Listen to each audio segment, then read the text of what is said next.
অসম সাহিত্য সভাৰ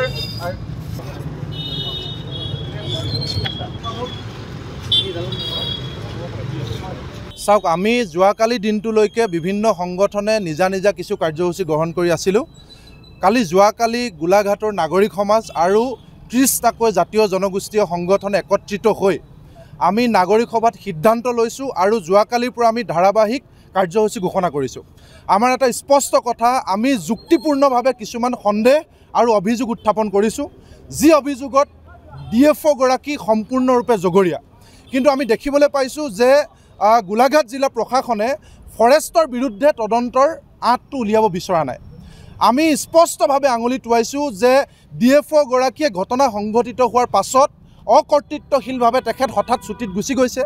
আজিৰ দিনটোলৈকে, আজি 13 দিনলৈকে ফৰেষ্টৰ পৰা এগৰাকীও দায়বদ্ধ বিষয়াই দশমীৰ ঘৰত খবৰ ল'বলৈ অহা নাই আৰু পুলিচে ইচ্ছাকৃতভাৱে সকলো প্ৰমাণ নষ্ট কৰি দিছে এটা এটাকৈ। গতিকে গোটেই ঘটনাটো বোকাখাত আৰক্ষী আৰু কাজিৰঙা বন বিভাগ সম্পূৰ্ণৰূপে জড়িত হৈ আছে। আৰু ইয়াৰ আগত যেনেকৈ জোনমণি ৰাভাৰ ঘটনাৰ তদন্ত গাপ দিয়া হ'ল, যেতিয়াই লীনা দলেৰ নাম উল্লেখ হৈছিল, আৰু যুচিতা দাসৰ ঘটনা গাপ দিয়া হ'ল যেতিয়াই ছিনিয়ৰ অফিচাৰৰ নাম উল্লেখ হৈছিল, আৰু একেই মডেলত যেতিয়াই দশমী দ্বাৰা ঘটনাৰ লগত DFOৰ নাম সাঙুৰ খালে, তেতিয়াৰ পৰা ৰহস্যজনকভাৱে বোকাখাত আৰু গোলাঘাট আৰক্ষীয়ে গোটেই ঘটনাটো বিপথে নিবৰ কাৰণে চেষ্টা কৰিছে।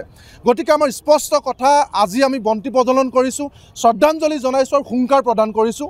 অহা কালিলৈ অৱস্থান ধৰ্মঘট আছে গোলাঘাট নগৰৰ মাজমজিয়াত। ইয়াৰ পাছত আমি পৰহিলৈ স্মাৰক পত্ৰ প্ৰদান কৰি মুখ্যমন্ত্ৰী ডাঙৰীয়ালৈ, যিহেতু তেওঁ গৃহমন্ত্ৰী, আৰক্ষীৰো মুখ্য এগৰাকী ব্যক্তি গৃহমন্ত্ৰী।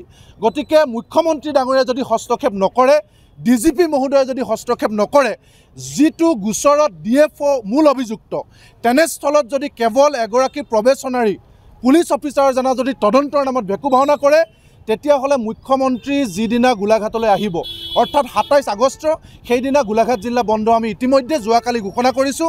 আৰু যদি মুখ্যমন্ত্ৰীয়ে তেনে এটা অনাহুত পৰিস্থিতিৰ মুখামুখি গোলাঘাটত হ'ব বিচৰা নাই, তেতিয়াহ'লে 27 আগষ্টৰ আগতে মুখ্যমন্ত্ৰীয়ে গোলাঘাটৰ নাগৰিক সমাজ আৰু 30টা সংগঠনৰ লগত আলোচনা কৰক আৰু আলোচনাৰ জৰিয়তে বিষয়টো মীমাংসা কৰক। অন্যথা আমি যিকোনো পৰিস্থিতিৰ মুখামুখি গণতান্ত্ৰিকভাৱে হ'বলৈ সাজু হৈছোঁ। কাৰণ জোনমণি ৰাভাক হেৰুৱালোঁ, যুচিতা দাসক হেৰুৱালোঁ, দশমী দ্বাৰাক হেৰুৱালোঁ, আৰু এগৰাকীও যাতে অসমৰ যুৱতী আৰু এগৰাকীও যাতে উঠি অহা প্ৰজন্মৰ যুৱতীক আমি হেৰুৱাব লগা নহয়, সেই কথাটো স্পষ্ট হ'ব লাগিব। অন্যথা আমি যিকোনো গণতান্ত্ৰিক পৰিস্থিতিৰে আমি দশমী ন্যায়ৰ কাৰণে আগবাঢ়ি যাম, এইটো স্পষ্ট কথা। আমাক কোনো গ্ৰেপ্তাৰৰ ভয় দেখুৱাই লাভ নাই, আমাক পুলিচৰ ভয় দেখুৱাই লাভ নাই। আমাৰ চকুৰ সন্মুখত এগৰাকীৰ পিছত এগৰাকী অসমীয়া যুৱতী এনেকৈ অনা অসমীয়া অফিচাৰৰ অত্যাচাৰৰ মুখামুখি হ'ব, এনেকৈ কোনোবা DFOৰ অত্যাচাৰৰ মুখামুখি হ'ব, কোনোবা SPয়ে তেওঁলোকক নিৰ্যাতন চলাব, আমি এইটো কেতিয়াও মানি ল'ব নোৱাৰোঁ। আমাৰ স্পষ্ট কথা, ধাৰাবাহিক আন্দোলন আমি ঘোষণা কৰিছোঁ। 30টা সংগঠন একলগ হৈ আছোঁ আৰু সংগঠনৰ সমৰ্থন বাঢ়িব। গোলাঘাটৰ নাগৰিক সমাজ সন্মুখত আমাৰ লগত আছে। এই অন্যায়ৰ বিৰুদ্ধে আমাক সুবিচাৰ লাগিব, এইটো স্পষ্ট। দশমী দ্বাৰা গোলাঘাটৰ আঠখেলীয়া অঞ্চলৰ এগৰাকী যুৱতী আৰু কাজিৰঙাৰ বন বিভাগত কৰ্মৰত এগৰাকী চতুৰ্থ বৰ্গৰ কৰ্মচাৰী আছিল। তেওঁৰ এটা মৃত্যুৰ ঘটনা, কিন্তু এই মৃত্যুৰ ঘটনাটোক কেন্দ্ৰ কৰি ৰহস্যৰ যথেষ্ট সৃষ্টি হৈছে। এতিয়া এইটো কোনোবাই তাক এটা আত্মহত্যাৰ ঘটনা বুলি তাক আচলতে সজাবলৈ চাইছে আৰু বহু হয়, কিন্তু কোনো এইটো পতিয়নযোগ্য হোৱা নাই। বিভিন্ন ধৰণৰ কাৰণ আৰু বিভিন্ন ধৰণৰ যিবিলাক সমল ইতিমধ্যতে পাইছে সকলোৱে, এতিয়া সেইটো কাৰণে সকলোৱে এইটো এটা সন্দেহ কৰিছে যে এইটো আত্মহত্যাৰ ঘটনা নহয়, ইয়াৰ লগত অন্য ধৰণৰ কোনো ৰহস্য সৃষ্টি হৈছে। গতিকে এই ঘটনাটোক কেন্দ্ৰ কৰি মানে কি হৈছে যে গোলাঘাটৰ প্ৰায় জিলাখনৰ সকলো জাতীয় সংগঠন আৰু জনগোষ্ঠীয় সংগঠনবিলাক লগ লাগি আৰু গোলাঘাটৰ নাগৰিক সমাজক লগত লৈ তাৰ এটা তদন্ত দাবী উঠিছে যে ঘটনাটো এটা উচ্চ পৰ্যায়ৰ তদন্ত এটা হ'ব লাগে। আৰু আজি এটা শ্ৰদ্ধাঞ্জলি কাৰ্যসূচী, দশমীৰ প্ৰতি আচলতে এটা শ্ৰদ্ধাঞ্জলি কাৰ্যসূচী তাত তেওঁৰ প্ৰতিচ্ছবিত পুষ্পাঞ্জলি অৰ্পণেৰে সৈতে গোলাঘাটত এটা বন্তি প্ৰজ্বলনৰ কাৰ্যসূচী হাতত লৈছে। সকলো সংগঠন আহি ইয়াত 25টাতকৈ অধিক জাতীয় আৰু জনগোষ্ঠীয় সংগঠন আহি একত্ৰিত হৈছে। সাংবাদিক বন্ধুসকল আহি একত্ৰিত হৈছে। গোলাঘাটৰ নাগৰিক সমাজৰ বিশিষ্ট ব্যক্তিসকল আহি একত্ৰিত হৈছে।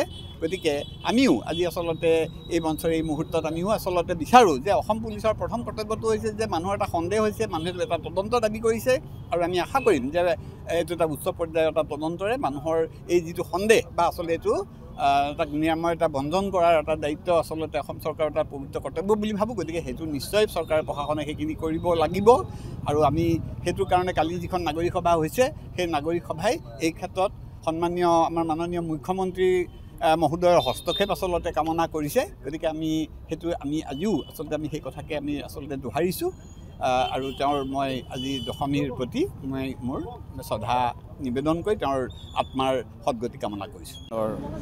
আৰু নাগৰিক সমাজৰ উদ্যোগত আজি গোলাঘাটত আমাৰ অতি মৰমৰ দশমী দুৱাৰাৰ শ্ৰদ্ধাঞ্জলি জ্ঞাপন কৰা হৈছে। আজি আপোনালোকে সকলোৱে জানে 8 আগষ্টৰ ৰাতিপুৱা বোকাঘাট ডিভিজনেল ফৰেষ্ট অফিচৰ ফেমিলি কোৱাৰ্টাৰৰ ভিতৰত দশমীক এটা সন্দেহযুক্ত অৱস্থাত মৃত অৱস্থাত পোৱা যায়। গোটেই ঘটনাটোৰ আমি এটা তদন্ত কৰিবৰ কাৰণে নিয়েৰেষ্ট পুলিচ ষ্টেচনত এটা এজাহাৰ ৰেজিষ্ট্ৰেট কৰা হয় আৰু সেই মৰ্মে ইনভেষ্টিগেশ্যনটো আগলৈ চলাই যাবলৈ চেষ্টা কৰে। বোকাঘাট থানাৰ ভাৰপ্ৰাপ্ত বিষয়া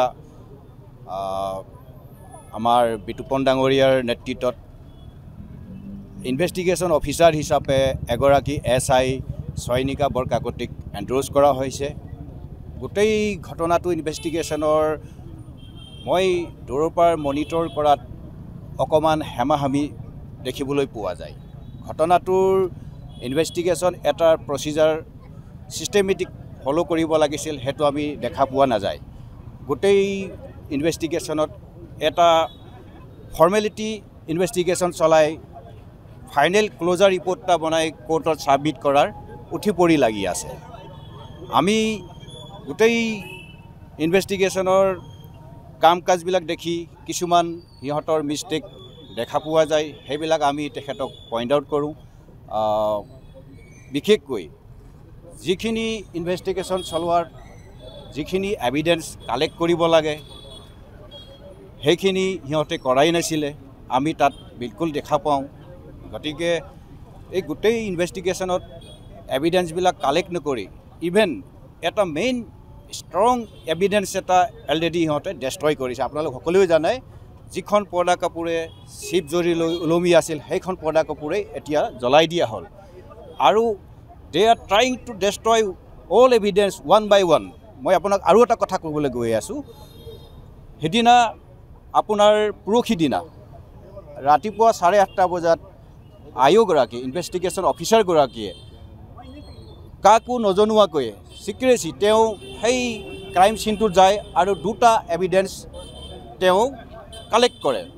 তেওঁ এইটো চিজ নকৰে, তেওঁ উঠাই আনে এযোৰ চেণ্ডেল আৰু এখন চকী। এতিয়া আমি এটা উচিত তদন্ত বিচাৰিছোঁ আৰু এইটো মানে আপোনাৰ হাই লেভেলত হ'ব লাগে।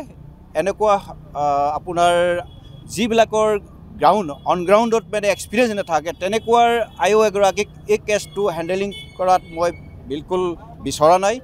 আৰু আমি কালি SP মহোদয় চাহাবৰ অফিচত গৈ সকলো কথা তেওঁক অৱগত কৰোঁ আৰু আমাক ভৰসা দিলাই তেওঁৰ গোটেই ইনভেষ্টিগেশ্যনটো এটা নিট এণ্ড ক্লিন লৈ যোৱা এটা আমাক বিলকুল ভৰসা দিলাই। গতিকে গোটেই কথাখিনিত আমি এটা নিট এণ্ড ক্লিন এটা ডিমাণ্ড আছে, গোটেই বিচাৰিছোঁ।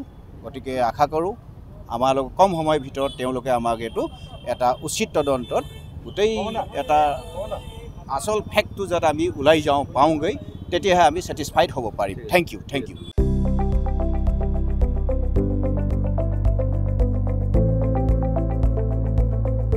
NB নিউজ, সহজ সৰল ভাষাত নৱভাৰতৰ কথা।